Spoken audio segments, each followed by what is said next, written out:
ಈ ಸಸ್ಪೆನ್ಸ್ ಮೂವಿಗಳು ಯಾರು ಹೊಸ ಸಸ್ಪೆನ್ಸ್ ಮೂವಿಗಳನ್ನು ನೋಡಬೇಕು ಅಂದ್ಕೊಂಡಿದ್ದೀರೋ ಅವರಿಗಾಗಿ ಟಾಪ್ 10 ಸಸ್ಪೆನ್ಸ್ ಮೂವಿಗಳನ್ನು ನೋಡ್ಕೊಂಡು ಬರೋಣ. ಅದಕ್ಕಿಂತ ಮೊದಲು ನೀವು ನಮ್ಮ ಚಾನಲ್ಗೆ ಸಬ್ಸ್ಕ್ರೈಬ್ ಮಾಡ್ಕೊಳ್ಳಿ.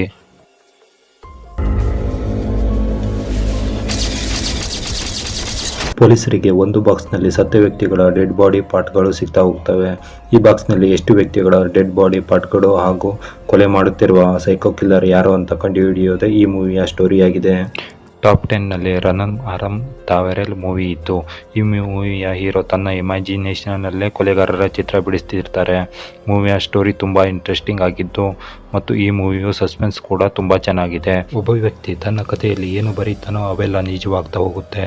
ಪೊಲೀಸರಿಗೆ ಅವರಿಗೆ ಯಾವಾಗ ಅರ್ಥವಾಗುತ್ತೆ ಅಂದರೆ DGP ಅವರ ಮಗಳು ಕಾಣೆಯಾಗ್ತಾಳೆ ಅಂತ ಬರೆದಿರ್ತಾನೆ. ಹಾಗೆ ಆಗುತ್ತೆ. ಅವನಿಗೆ ಅದು ಹೇಗೆ ಗೊತ್ತು? DGP ಅವರ ಮಗಳು ಕಿಡ್ನ್ಯಾಪ್ ಮಾಡಿದವರು ಯಾರು ಹೇಳೋದೇ ಈ ಮೂವಿಯ ಸ್ಟೋರಿಯಾಗಿದೆ. ಟಾಪ್ 9ನಲ್ಲಿ ಬರ್ತಿರುವಂತಹ ರಿಪೀಟ್ ಮೂವಿ ಇದಾಗಿದ್ದು, ಮೂವಿಯ ಫಸ್ಟ್ ಹಾಫ್ ಸ್ವಲ್ಪ ಬೋರ್ ಆಗಿ ಹೊಡೆಯುತ್ತೆ. ಸೆಕೆಂಡ್ ಹಾಫ್ನಲ್ಲಿ ತುಂಬ ಚೆನ್ನಾಗಿದ್ದು ಒಳ್ಳೆಯ ಟ್ವಿಸ್ಟ್ ಮತ್ತು ಟರ್ನ್ಗಳನ್ನು ನೋಡಬಹುದು. ಒನ್ ಟೈಮ್ ವಾಚಬಲ್ ಮೂವಿ ಇದಾಗಿದ್ದು, ಒಂದು ಹುಡುಗಿ ಕೈಯಾರೆ ಒಂದು ಕೊಲೆ ಆಗುತ್ತದೆ. ಕೊಲೆ ಆದ ನಂತರ ಡೆಡ್ ಬಾಡಿ ಮಾಯವಾಗುತ್ತದೆ. ಆ ಹುಡುಗಿ ಯಾರ ಕೊಲೆ ಮಾಡಿದ್ಲು, ಯಾಕಾಗಿ ಕೊಲೆ ಮಾಡಿದ್ಲು, ಆ ಡೆಡ್ ಬಾಡಿ ಎಲ್ಲಿ ಹೋಯಿತು, ಪೊಲೀಸರು ಅದನ್ನು ಕಂಡುಹಿಡಿತಾರಾ ಎನ್ನುವುದೇ ಈ ಮೂವಿಯ ಸ್ಟೋರಿಯಾಗಿದೆ. ಟಾಪ್ 8ನಲ್ಲಿ ಬರ್ತಿರುವಂಥ ಮೈ ನೇಮ್ ಇಸ್ ಶ್ರುತಿ ಈ ಮೂವಿ ಇದಾಗಿದ್ದು, ಒಂದೊಳ್ಳೆ ಸಸ್ಪೆನ್ಸ್ ಥ್ರಿಲ್ಲರ್ ಮೂವಿ ಇದಾಗಿದ್ದು, ಮೂವಿಯಲ್ಲಿ ತುಂಬ ಸಸ್ಪೆನ್ಸ್ ಸೀನ್ಗಳು ಇವೆ. ಈ ಮೂವಿಯು ಪ್ರೈಮ್ ವಿಡಿಯೋದಲ್ಲಿ ಸಿಗುತ್ತದೆ. ಕಥೆಯಲ್ಲಿ 3 ಇನ್ಸಿಡೆಂಟ್ಗಳು ಆಗುತ್ತವೆ. ಒಬ್ಬನನ್ನು ಜೀವಂತವಾಗಿ ಮಣ್ಣು ಮಾಡಲಾಗುತ್ತದೆ. ಅದನ್ನು ಹುಡುಕುತ್ತಿರುವಾಗ ಒಂದು ಶವ ಮೂಳೆ ಸಿಗುತ್ತದೆ. ಅದರ DNA ದಿವ್ಯಾ ಅನ್ನುವ ಜೀವಂತ ಇರುವ ಹುಡುಗಿಗೆ ಮ್ಯಾಚ್ ಆಗುತ್ತದೆ. ಇದರ ಮಧ್ಯೆ DSP ಕೊಲೆ ಆಗುತ್ತದೆ. ಆ DSPಯನ್ನು ಕೊಲೆ ಮಾಡಿದ್ದು ಯಾರು ಅನ್ನೋದೇ ಮೂವಿಯ ಸ್ಟೋರಿಯಾಗಿದೆ. ಟಾಪ್ 7ನಲ್ಲಿ ಬರುತ್ತಿರುವ ಮೀನಾಕ್ಷಿ ಮೂವಿ ಇದಾಗಿದ್ದು, ಒಂದೊಳ್ಳೆ ಸಸ್ಪೆನ್ಸ್ ಥ್ರಿಲ್ಲರ್ ಮೂವಿ ಇದಾಗಿದ್ದು, ಈ ಮೂವಿಯಲ್ಲಿ ಒಂದೊಳ್ಳೆ ಥ್ರಿಲ್ಲಿಂಗ್ ಸೀನ್ಸ್ಗಳನ್ನು ನೋಡಬಹುದಾಗಿದೆ. ಈ ಮೂವಿ ಯೂಟ್ಯೂಬ್ನಲ್ಲೇ ಸಿಗುತ್ತದೆ.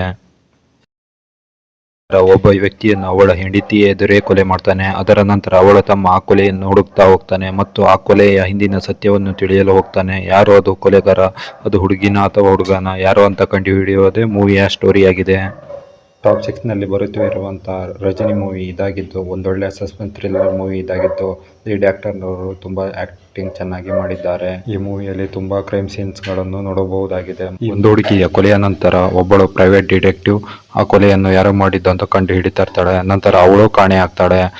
ನಂತರ ಅವಳ ಬಾಯ್ ಫ್ರೆಂಡ್ ಕಾರ್ತಿಕ್ ಅವಳನ್ನು ಹುಡುಕ್ತಾ ಇರ್ತಾನೆ. ಅವಳನ್ನು ಯಾರು ಕಾಣೆ ಮಾಡಿದ್ರು, ಯಾಕಾಗಿ ಕಾಣೆ ಮಾಡಿದ್ದಾರೆ ಅನ್ನೋದೇ ಈ ಮೂವಿಯ ಸ್ಟೋರಿಯಾಗಿದೆ.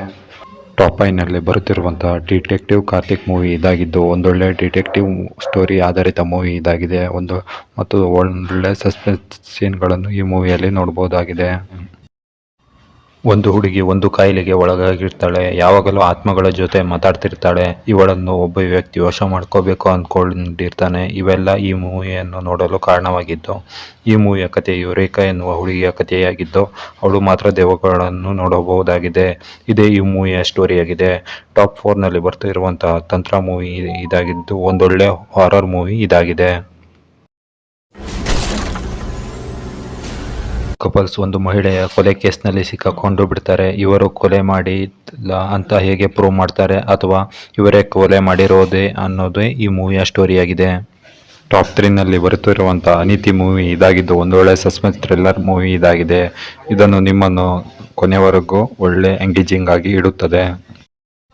ಈ ಕಥೆಯು ಒಂದು ಭಯಾನಕ ದೇವಾಲಯದಾಗಿದ್ದು, ಆ ದೇವಾಲಯದ ಒಳಗಡೆ ಸಾಕಷ್ಟು ಚಿನ್ನ ಇದೆ ಅಂತ ಅಂದ್ಕೊಂಡಿರ್ತಾರೆ.